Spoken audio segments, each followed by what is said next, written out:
Hello guys, मैं हूं Nikunj Tomar. Welcome to my channel. आज की वीडियो के बारे में थंबनेल देख के आपको आइडिया हो ही चुका होगा। फिर भी लोगों के मन में ये प्रश्न हमेशा आता ही होगा कि आत्मा मरने के बाद कितने दिन तक घर में रहती है और क्यों उसको पिंडदान किया जाता है। लेकिन इस बारे में बहुत सी मान्यताएं प्रचलित हैं, बट मनुष्य की मृत्यु से संबंधित इन बातों को हम गरुड़ पुराण के माध्यम से बताएंगे। यदि ये पुराण नहीं पढ़ा है और आप विस्तार से इसको पढ़ना चाहते हैं तो लिंक आपको डिस्क्रिप्शन में मिल जाएगी, हिंदी में अवेलेबल है, पढ़ सकते हैं। दोस्तों, हम सभी जानते हैं वैसे आत्मा का कोई वैज्ञानिक रूप नहीं है, बस मान्यताएं और कुछ घटनाओं के सिवाय। चलिए वीडियो स्टार्ट करते हैं। गरुड़ पुराण के अनुसार मरने वाले इंसान की आत्मा 12 दिन तक उस घर में रहती है, जब तक कि पिंडदान और 13वीं की प्रक्रिया पूरी न हो जाए। जब कोई इंसान मरता है तो यमदूत उसे लेने आते हैं। पुराण के प्रथम अध्याय में ये उल्लेख मिलता है, जब यमदूत मरने वाले इंसान के निकट आते हैं तो उसके बाद उस इंसान की इंद्रियां बुरी तरह परेशान हो जाती हैं और यमदूत उसके प्राण निकाल लेते हैं। इसलिए हम सब ने आसपास व अपने घर में भी देखा होगा, मरने से पहले बहुत जो इंसान होते हैं बुरी तरह परेशान हो रहे होते हैं, उन्हें अजीब सा लग रहा होता है। जो लोग पापी किस्म के होते हैं उनके प्राण गुदामार्ग से, और जिन्होंने सत्कर्म किए होते हैं उनके प्राण अलग अलग मार्गों से निकलते हैं। और अंत में जब व्यक्ति मरने की तरफ चलता है तो उसकी जो चेतना होती है वो एक जगह इकट्ठी हो जाती है। कुछ लोगों के साथ ये घटना भी आपने सुनी होगी।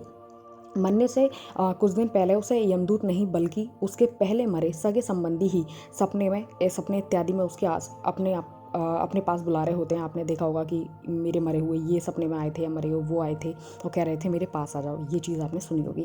दोस्तों, गरुड़ पुराण के अंदर ये भी उल्लेख मिलता है कि आत्मा को बस 24 घंटे के लिए ही यमदूत यमलोक में ले जाते हैं, जहां उसे पाप और पुण्य के बारे में बताते हैं। फिर उसे उसी घर में छोड़ दिया जाता है जहां वह अपने परिवार को रोते बिलखते देखती रहती है और कहती है मैं यहीं हूँ। लेकिन उसकी कोई नहीं सुनता, क्योंकि हम बस भौतिक शरीर को देख सकते हैं और सुन सकते हैं। और वह बार बार उस शरीर में प्रवेश करने का प्रयास करती है और चीखती चिल्लाती है, लेकिन यमदूतों की डोर से बंधी होने के कारण उस शरीर में प्रवेश नहीं कर पाती। ऐसा कहा जाता है, जब यमदूत उस आत्मा को अपने परिजनों के बीच छोड़ जाते हैं तो उसमें इतनी ताकत नहीं होती कि वह फिर से यमलोक की यात्रा कर सके। इसलिए आपने देखा होगा, हिंदू धर्म में 10 से 12 दिनों तक पिंडदान किया जाता है। इसके पीछे की मान्यता ये है कि इस जो पिंडदान किया जाता है उससे आत्मा को शक्ति मिलती है।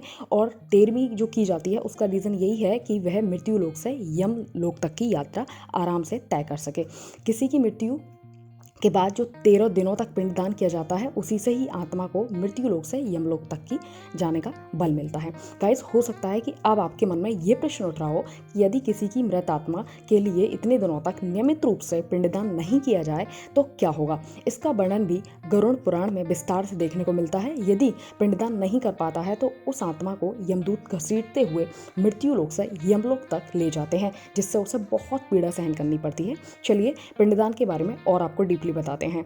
इसे ऐसे समझिए, गरुड़ पुराण कहता है कि कर्मफल का नाश सैकड़ों वर्ष बीत जाने के बाद भी नहीं हो पाता। आत्मा को पिंडदान नहीं किया जाए तो उसका कर्मफल नहीं भोगने के लिए उसका जो टेम्पररी शरीर बनता है वो नहीं बनेगा। जब शरीर नहीं बनेगा तो वो कर्मों को कैसे भोगेगी, और जब वो कर्मफल ही नहीं भोग पाएगी तो मनुष्य जीवन का जो मनुष्य की योनि में उसको जन्म मिलता है वो कैसे मिल पाएगा, और दुखी होकर इस संसार में भटकती फिरेगी। ऐसा कहा जाता है कि पहले दिन का जो पिंडदान होता है उससे उस मृत आत्मा का सिर बनता है, दूसरे से गर्दन और कंधे, तीसरे से हार्ट बनता है, चौथे से पीठ, और 5वें से नाभि, और छठे तथा 7वें से बॉडी के अंदर जो कैविटीज होती हैं, जो गुहा होती हैं, वो बनती हैं, और 8वें से जांघें, 9वें से पैर, और 10वें 11वें 12वें से पूरा शरीर बन जाता है। और जो 13वें दिन की जो 13वीं होती है उस दिन ये पूरा प्रोसेस कंप्लीट हो जाता है, और उस दिन यमदूत उसे यमलोक ले जाते हैं, जहां उसके कर्मों का हिसाब किताब किया जाता है।